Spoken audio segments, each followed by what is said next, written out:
communities across the Americas, a haunting visual language has emerged, one that echoes decades of repression and violence.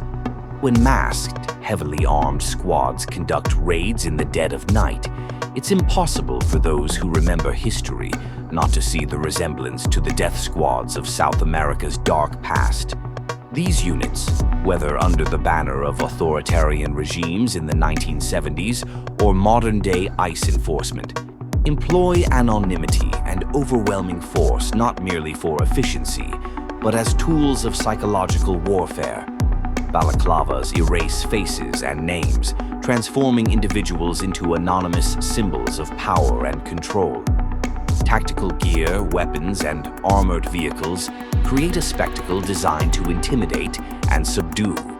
For poor migrants from South and Central America, the resemblance is not incidental. It is intentional.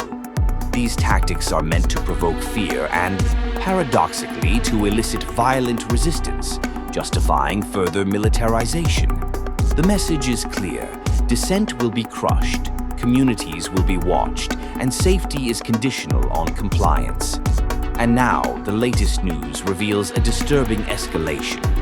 The architect of this enforcement strategy has been publicly courting the dictator of El Salvador, urging the expansion of prisons to accommodate a flood of homegrown detainees, a chilling euphemism referring to legal citizens targeted for mass arrest.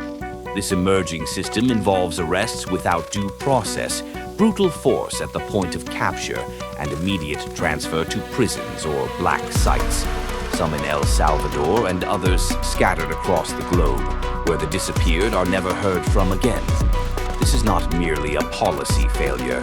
It is a systematic mechanism of repression that weaponizes fear, erases rights, and perpetuates cycles of trauma. As thought leaders, recognizing these patterns demands urgent reflection and response. The use of death squad tactics in modern law enforcement is a stark warning. When justice is sacrificed for control, the cost is human dignity and the very fabric of democratic society. History is not just a record of what was, it is a warning. The ghosts of masked squads past are present today, and how we respond will shape the future of justice in our hemisphere.